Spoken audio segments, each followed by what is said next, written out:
Hello and welcome to Unacademy, the one-stop solution for an English medium civil services candidate. Today, we take our journey of our past forward with the third session. We have previously discussed about the Ayodhya Ram temple and its architecture. Thereafter, yesterday, we did a very important discussion on the Maratha military landscapes. And today, we'll talk about Chauri Chaura, a very important moment in modern India and our colonial history itself. Now, if you know the date 4th February, it is a very significant date in modern India in colonial history because on 4th February 1922, the Chauri Chaura incident happened. In different books, you find 4th February. In certain books, you'll find it 5th February. There's a standard debate about it, but it is 4th February according to colonial records. Now, this video, which has been uploaded on 3rd February, if you're watching it on 4th February, we are basically trying to remember Chauri Chaura and what is its significance in the larger story of modern India. Why do we need to remember it? What is its significance? And basically, this is an anniversary video. The fact is, Chauri Chaura is a very, very important watershed. It had multiple consequences, and we'll try to understand that. So before we get into the larger concept itself, let me give you a basic background. As always, I will give you the basics, then we'll go into the nitty-gritty, and then we'll give you a summary, and that is a basic structure which I follow generally. Now, as I said, 4th February 1922 holds a very important significance in the larger story of modern India with Chauri Chaura. But this moment is related to the non-cooperation movement and what we call as the Khilafat issue. Now, the reason why we're doing it here is because of the fact that we are trying to celebrate it, we are trying to remember it, and we are making it relevant for the prelims and mains examination. You can expect a question generally out of this moment, and we are trying to give you, I am trying to give you a basic context, a basic background, and a recap so that you can revise with me in session itself. Now, why is Chauri Chaura considered so important? This is the first question. On face value, there are two major consequences which happened because of Chauri Chaura. Now, Chauri Chaura is basically an incident which happened in the city of Chauri Chaura itself, wherein village, town, city, whatever you want to call it, Chauri Chaura, wherein there was a peasant protest going on and the police fired upon this peasant protest and certain people died. But because of the larger context of the colonial movement itself, the peasant retaliated by locking all the policemen who were involved in this firing inside the police station itself and burning it, therefore burning the policemen alive. Now, the number varies from 22 to 24. 22 to 24 policemen succumbed to their injuries out of this incident itself. And there were close to 250 people who were picked up, arrested because of this incident. 19 were convicted.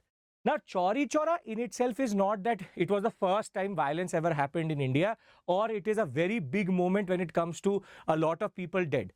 However, Chauri Chaura holds a lot of its significance because as soon as Chauri Chaura happened, Gandhi basically withdrew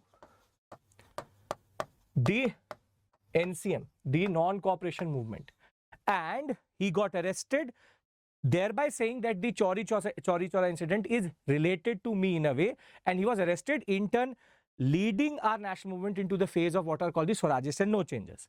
So at face value, Chauri Chaura led to two things. One, that the non-cooperation movement was stopped, it was withdrawn, and there was a lot of hue and cry about this, that why did we stop this movement at this point of time when it was gaining momentum, why peasant violence was made as a concept to stop the movement itself when violence was happening other places also. That's a very important point you need to understand. And over and above that, Gandhi will get arrested. There will be a debate within the INC about should we enter the councils or not, and that is the basic concept of Swarajist, no changes. Now, in order to understand Chauri Chaura, and this is my argument, it's a very important argument, you need to go back a little bit. Why is that Gandhi withdrew this movement after Chauri Chaura, and what is the larger concept in from basically the First World War till 1922? Between the 1914 to 1922 phase, and specifically between 1919 to 1922, what was it that made Gandhi stop this movement? Because you need to understand this, Chauri Chaura is not the only incident in which violence happened in the NCM. Throughout the NCM, there are certain moments in which violence was there. Gandhi is uncompromising on violence, that we understand. But Chauri Chaura reminded him of something, and that is the point I want to make to you in the larger context of this discussion. Now, the context, I've already told you, is that we are celebrating, we are remembering, we're commemorating Chauri Chaura, and we're trying to remember why that Chauri Chaura became the major incident which changed the whole colonial history. It put our colonial history, it put our national movement to the next phase itself. Now, let's do one thing. Let's try to understand the build-up, and I'll give you a timeline as I do in class also, so as to give you a basic context of how we have to understand this moment. So there are two basic tasks I'm doing with you. This is the basic purpose of this lecture. First, I'm giving you the basic facts also, but I'm trying to give you a mains level theoretical understanding why Chauri Chaura is important and why is that the movement only stopped at Chauri Chaura, not before it, not after it, and why Chauri Chaura, what made Gandhi stop the movement at Chauri Chaura. Now, in order to understand this, we know that between 1914 to 1919, when the Treaty of Versailles or the Versailles will be signed, the First World War happened. In the First World War, you have Germany, you have Austria or the Austrian Empire and the Ottomans on one side, and on the other we have versus the British, the French, to some level the Italians also who will join, and the Russians, and later the Americans will also get involved in that regard. Now, the point is, between 1914 to 1919, we have something called the Defense of Realms Act, which was there, and it manifested itself in India in the form of Defense of India Act 1915. Now, this act was very actively used to kill the first phase of revolutionary activities in India, generally the Anusilan Samiti, the Mitra Mela, and the Gadar movement was killed by the Defense of India Act 1915, and this will change its form under the Rowlatt Committee, the Sedition Committee, and it will become what we call as the Rowlatt Act. Sidney Rowlatt was given this question that should the Defense of India Act 1915 be in place even after the war, and that question Rowlatt will say yes, that is why it is named after Rowlatt, Sidney Rowlatt, Rowlatt Act of 1919. Now, what I'm trying to here basically discuss with you is Jallianwala Bagh and the significance of Jallianwala Bagh. Rowlatt Act 1919, Gandhi will use this moment to launch himself into the national movement itself at the all India level. Before this, it was only Champaran, Kheda and Ahmedabad. Now he wants to go all India. Now, when he wants to go all India, he chooses an act which affects everybody. Now, everybody talks about Rowlatt Act. Everybody talks about the 6th April Hartal also. That is of no purpose to me in this discussion. What is more important to me is the area of Punjab. Now, in Punjab, there's a certain anticipation after the war. Punjab contributed quite a lot to the war effort of the British. A lot of the Punjabi youth went into the British Army in the First World War itself, and a lot of these families lost a lot of their very young generation into the war. The First World War, the first bloody war in that regard, and Punjab lost a whole generation to this war. So what they expected was a reward after the First World War for their effort into the First World War itself. But after the Treaty of Versailles, what they get is a draconian law, which is Rowlatt Act, which basically gives unlimited power to the police on suspicion. Basic ideas of no Indian Evidence Acts needs to be used. On basic suspicion, you can be picked up. Without trial, you can be put into jail for 2 to 3 years. The basic point is that is a draconian law. That is one of the worst laws possible. Executive power goes over the roof. Now, Punjab sees this as a betrayal that they expected a reward, but they got the Rowlatt Act 1919. Now, in Punjab, we know that there's an anger which is building up. And this anger will manifest itself once Saifuddin Kichlev and Dr. Satyapal will be picked up under the same law, Rowlatt Act. And this moment is called the 10th April violence in Amritsar. This is basically called the Amritsar violence. Not a lot of people talk about Amritsar violence. It's a very important movement. My PhD coursework is on the Jallianwala Bagh, and Amritsar violence is very intricately connected to the Jallianwala Bagh. The fact is, Amritsar violence is Punjab showing anger. They already had a very bad lieutenant governor in the form of O'Dwyer. But Punjab violence or the Amritsar violence is when the crowd will be dispersed by the police again by force, but this time there will be large scale violence across Amritsar in the form of different European buildings being burnt. Their furniture will be taken, thrown into the streets and burnt, and a lot of European employees were killed. A very known incident in this was also Marcella Sherwood, who basically was beaten up when she was going towards the church or her monastery, and she will be beaten up and thrown into the street itself. But after 10th April, generally the violence subsided and in a way the anger came out. But why is 10th April important? 10th April is important because in the larger story of Rowlatt Act, 10th April violence is the moment in which the Indians did violence. We did violence. And now O'Dwyer will call Dyer. I'm not going to take his whole basic, what we call as brigadier general. He does not deserve that. Dyer will be called, and the revenge of 10th April will be 13th April, Jallianwala Bagh. In Jallianwala Bagh, 1650 rounds will be fired on an unarmed crowd, which was there only to celebrate Baisakhi. They were not a political crowd. The fact of the matter was, Dyer had not even applied martial law properly. It was an oral transfer of power rather than the martial law has to always be in written, but it was an oral transfer of power, something again which comes out of the Hunter Commission. The fact is, 10th April violence will be taken revenge by the British in the form of Jallianwala Bagh. Now, this is where I want to create a parallel. Jallianwala Bagh was a revenge for violence done by Indians on 10th April. And therefore, the British created the darkest moment in Indian history by killing close to 2,000 people. Official records will say 1,000. The Congress Committee will say 1,500. The exact number is not known, but 2,000 would be a good estimate for it. 2,000 people died, 2,500 wounded in this incident because of the violence which happened on 10th April in that regard in Amritsar. So 10th April Amritsar violence becomes the context for taking revenge in the form of Jallianwala Bagh. Now, Jallianwala Bagh in itself is a dark moment in Indian history. Now, this goes into the mind of Gandhi, and remember that this is happening parallel to something which was happening with regards to Turkey and what we call as the Khilafat movement.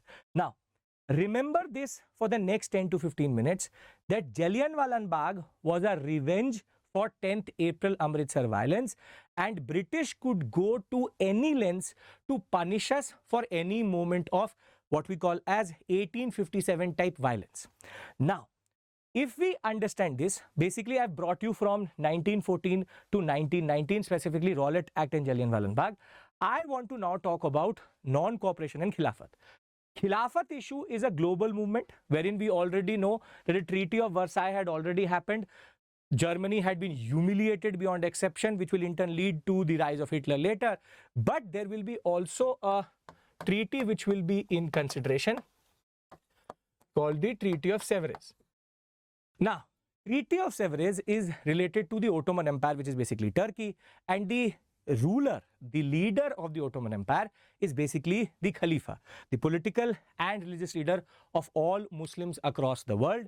And therefore, the British, when they announced that they will basically consider a similar type of treaty with the Ottoman Empire, which would later be called the Treaty of Sevres, there was a global pan-Muslim world-based movement, which is called the Khilafat movement, named after the Khalifa.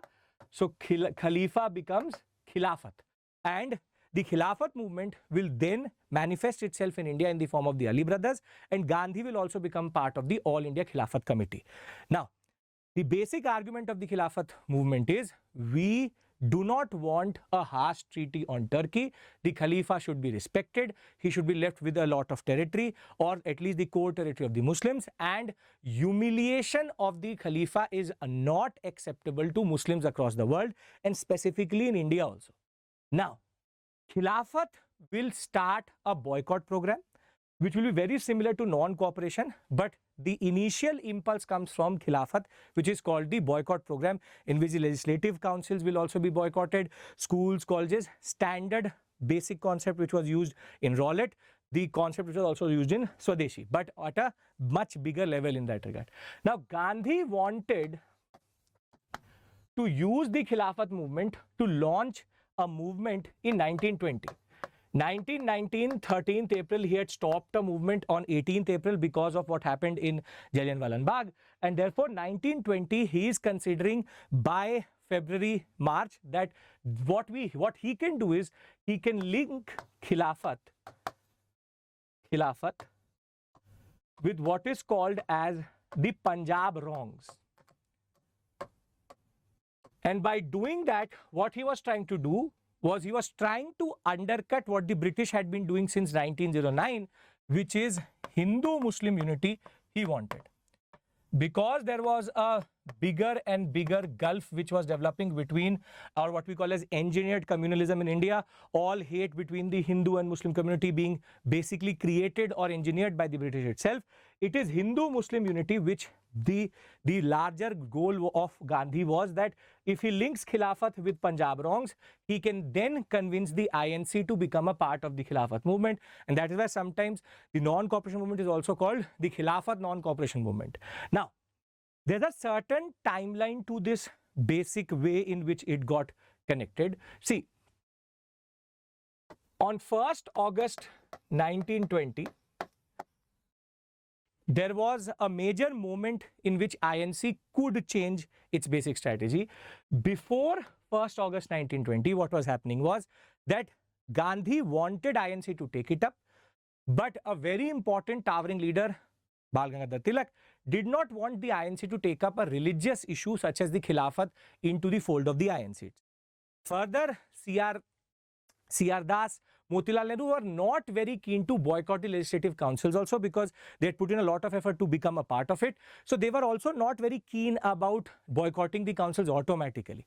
However, on 1st August 1920, Bal Gangadhar Tilak will die.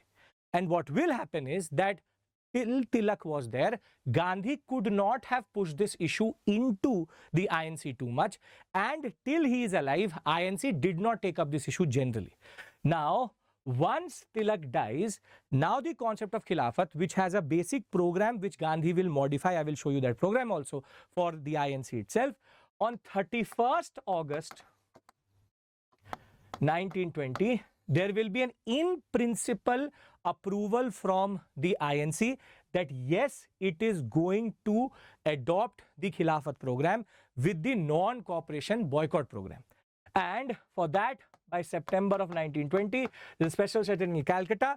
In this special session, they will adopt the non-cooperation program. And the program looks something like this, which is the boycott of government schools and colleges, law courts, the fact that now local bodies will talk about justice, the panchayats will take it up. Then this is a very important point which will become the point for Swaraj's no changes later, which is boycott of legislative councils. Thereafter, the boycott of foreign cloth, something which we already did in Swadeshi, and hand spinning, renunciation of government honors and titles, and the concept what if phase 1 was done, then phase 2 would be civil disobedience. This was the basic program which will be adopted. And there will be a special, after the special session, Nagpur session is the main session in December of 1920, wherein there will be two major changes which will happen. So I'll put it on a timeline, I have it here for your basic understanding, but I want to complete the story generally. So in the Nagpur session, two major changes will happen in the INC. INC will for the first time argue that it will move out of constitutional agitation into extra constitutional agitation, which is basically going against the British. The moderate influence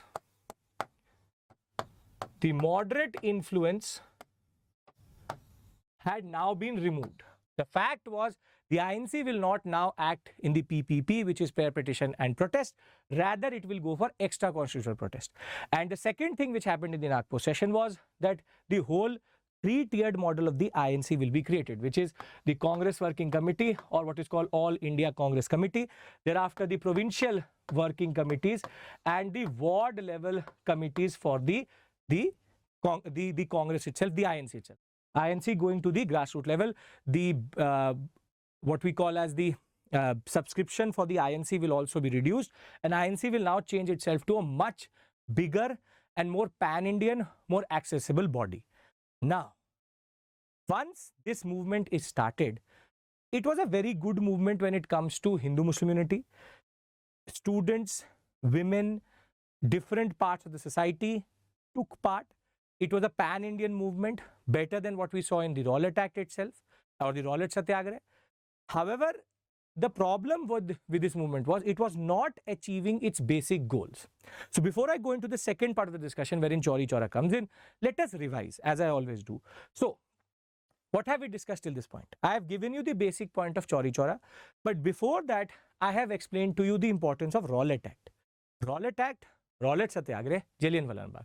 What I asked you to remember was that 10th April, there will be what is called as Amritsar violence, and Jallianwala Bagh on 13th April was not a random event, but it was basically related to and was very intricately connected to, or was a revenge moment for the British for the 10th April violence, in which Marshalla Sherwood and other Europeans faced a lot of Indian wrath in that sense. Now, other than that, 1919 we know that the war ended, which is the First World War, will end with the Treaty of Sevres. 1918 itself, the armistice was there. Thereafter, we have August of 1920, in which we have in principle approval after the death of Tilak of the non-cooperation program, and with it the concept of Khilafat getting integrated into the larger INC fold. And now Gandhi was able to connect a Muslim issue and an Hindu issue and bring them together to create the non-cooperation movement. In September of 1920, we will have the special Calcutta session in which the INC will formally adopt it.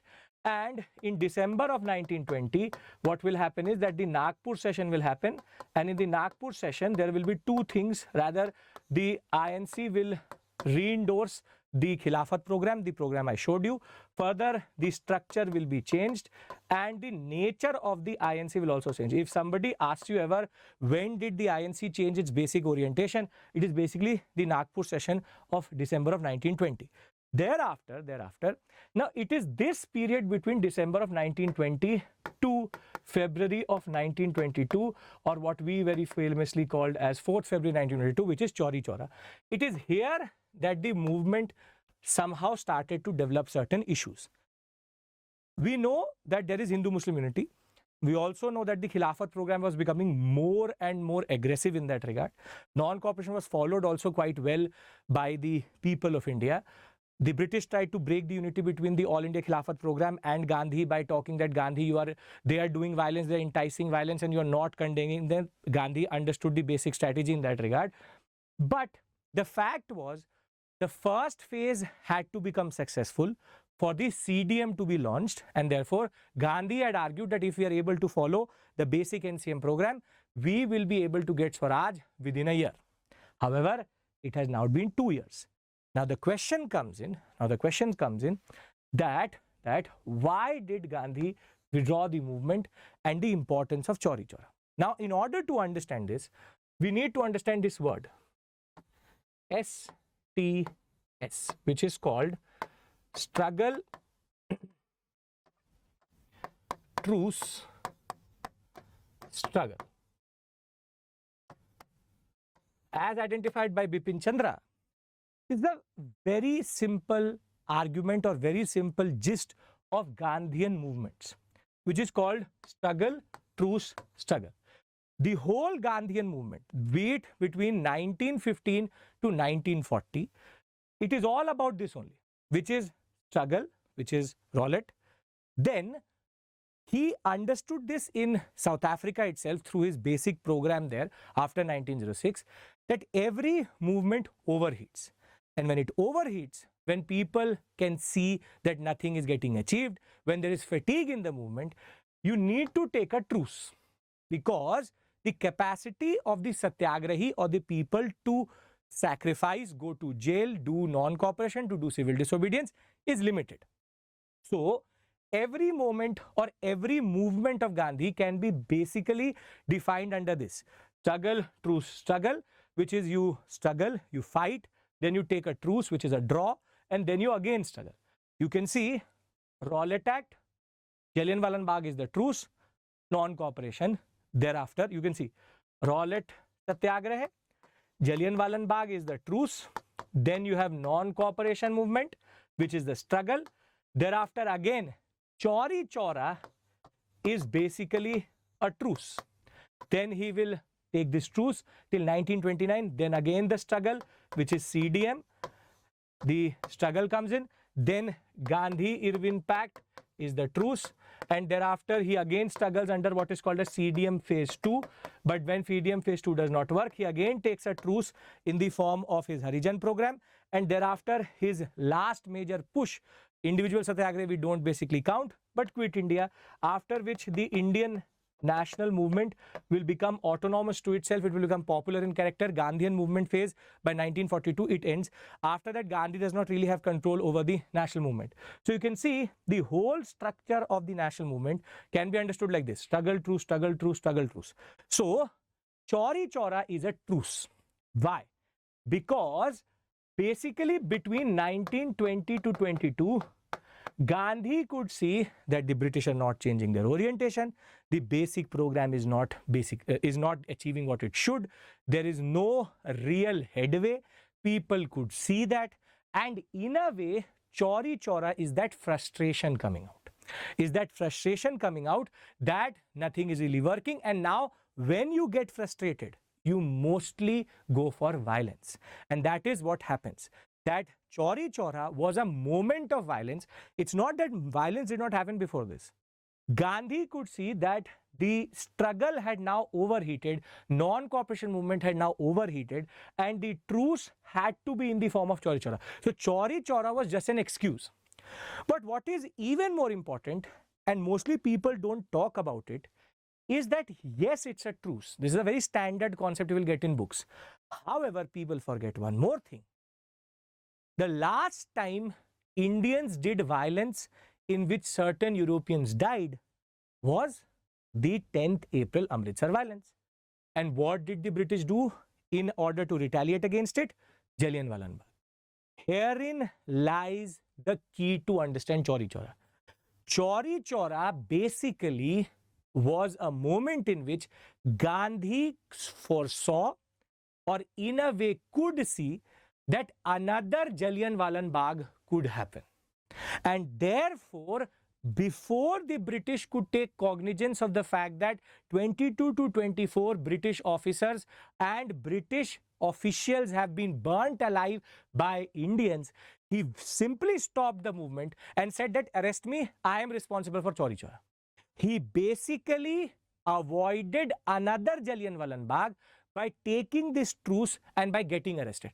Nobody talks about this. Nobody gives credit to Gandhi. There was a lot of outcry. Even Subhash Chandra Bose, be it Nehru, everybody criticized Gandhi that why does a basic peasant movement based or a peasant incident lead to the stopping of an all India level movement? Because Gandhi knew that if I do not stop the movement right now, the last time Indians did violence, Jallianwala Bagh happened. This could have been much bigger than that. So my argument here is, and that is why I'm trying to remember Chauri Chaura with you, is that Chauri Chaura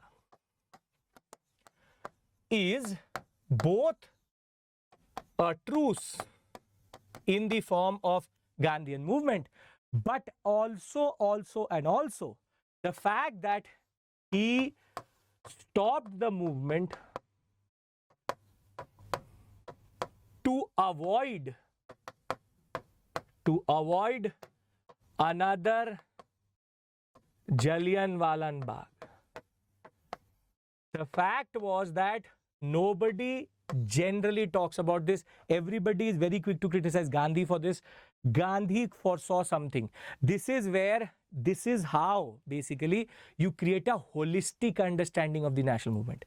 Students, what they do is they read Spectrum standard books. They think these are islands. No, the national movement is not an island. It is intricately connected to each other, and very beautifully in the larger story of a national movement, everything has a connection. So what I did here was I created a connection between Rowlatt Satyagrah plus Jallianwala Bagh with non-cooperation to tell you why Chauri Chaura is important. And this is the major point I want to make in front of you, is that sometimes things are more than what they seem to be. Yes, everybody says it's a truce, the movement was overeating, sure, but Gandhi could see that if we did violence on 10th April, 13th April we got dire killing people. So if 22 to 24 police officers are dead, then violence was never the way we were going to get independence. Gandhi again can get a lot of criticism for this. The concept of the fact that Gandhi was scared by this movement, no. Gandhi knew if we do 10% of violence, the British will do 10,000% of violence. Violence was never the answer, never the movement. The way we could move forward in the national movement was never through violence.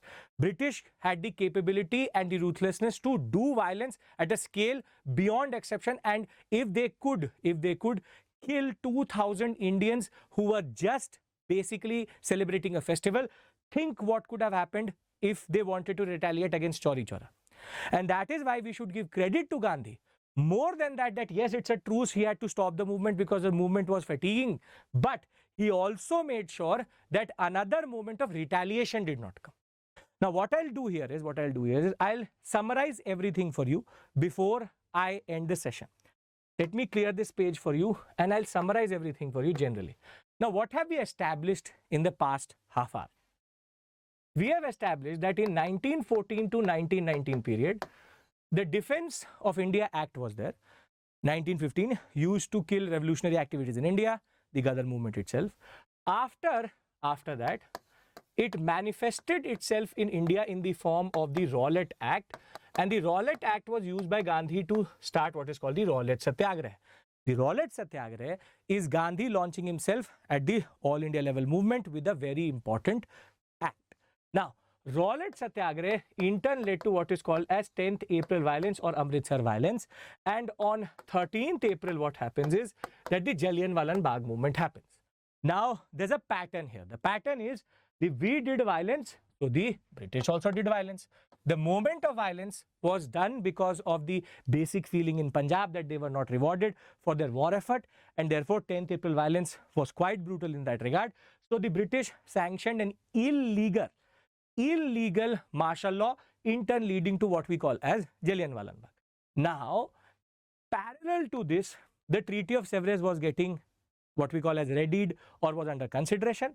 So the Khilafat movement starts, and the Khilafat movement is a moment in which Gandhi wanted to undercut separate electorates, the efforts which were being pushed to divide India itself, divide and rule, and therefore Gandhi wanted to link this up with the Punjab wrongs, but till Tilak was alive, till the old guard was there, they were not ready to take up a religious issue into the INC, and therefore the Punjab wrongs and INC involvement in Khilafat was limited till August of 1920. When on 1st August 1920, once the Tilak will breathe his last breath, thereafter by 31st August, we will get, after Tilak's death, in principle approval to the Khilafat program itself, and the INC will launch formally the non-cooperation movement through its special session, Nagpur session, and over and above that, they will also change their structure, go for extra constitutional, what we call as agitation, which is going beyond their moderate program, which was the DNA of the INC initially. Now, between 1920 to 1922, the Khilafat and the non-cooperation program is followed. However, the movement was not going anywhere. And the moment of change came on 4th February 1922 in the form of Chauri Chaura, and Gandhi, surprising in a way and in a way taking everybody by surprise, stopped the movement at Chauri Chaura. By 12th February 1922, he had withdrawn the movement itself. He will get arrested in the coming days, and therein it will lead to the Swarajist no changes phase, which we will discuss maybe later in some other video. Now 4th February 1922 is very, very important, because here Gandhi did two things, and that is where the mains questions come from, which is, why did Gandhi stop the movement? Gandhi stopped the movement because of the fact that the movement was overheating. Basically putting it into his larger concept of a struggle, truce, which is every time this movement starts to overheat, he will take a truce. That is the truce in the form of Chauri Chaura. However, people technically don't talk about this parallel, which is that when Amritsar violence happened, there was retaliation in the form of the Jallianwala. However, when Chauri Chaura happened, Gandhi avoided or wanted to avoid another Jallianwala Bagh by basically stopping the movement as quickly as possible, and then getting him arrested, or basically saying that I am responsible for Chauri Chaura, arrest me. Therefore, the British would then have a scapegoat in the form of Gandhi, that you are the one, you are a hypocrite in the form, you enticed violence. They were acting in the name of Gandhi, and therefore he distracted the British. This is a point which nobody will tell you, which is Gandhi basically in a way sacrificed himself, went to jail in order to distract the British from realizing that this moment is very close to the moment which in turn led to Jallianwala Bagh. The British had not changed, they had become more aggressive in that regard. The fact of the matter remains, in academic circles, when you go for an optional level or higher level understanding, this is a point which we always talk about, which is Chauri Chaura represents more than a truce. Chauri Chaura represents the presence of mind of Gandhi to realize that the retaliation, the next step would have been governmental retaliation. Yes, they arrested 500 people, 250 to 500 is the number quoted, 19 will get convicted. Still, there was no mass level shooting or violence by the British which could have followed in that regard.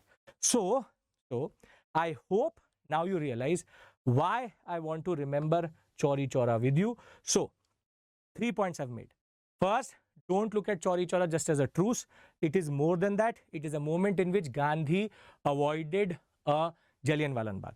Second, link Rowlatt Satyagraha with non-cooperation, because that will give you better perspective. Third, it's a very fertile area for questions generally, and we are discussing it in a way ominously on the anniversary of it. If you're watching it on 4th February on the anniversary, or today at 5 p.m. in order to make sure that you remember the importance of this. I have taken this as a topic so that I can discuss static with you, give you a little bit of understanding of modern India. And remember, modern India is not a bland movement after movement. Everything is connected to each other, and that is where I come in so as to give you a holistic understanding. With this, I would like to end the session. Thank you so much. I hope that you're liking these sessions. It is giving you a basic understanding of history, how you have to approach it. Tomorrow, thereafter, we'll have a discussion on Vadnagar. Vadnagar is also the hometown of our Prime Minister. It's a very, very important site. It may be something which you would have missed in current affairs. I want to discuss it because it discusses about a period in which in Indian history generally, in which we don't find archaeological records. And therefore, we want to fill in that gap with Vadnagar, and we'll discuss that tomorrow. Thank you. Take care. Bye-bye.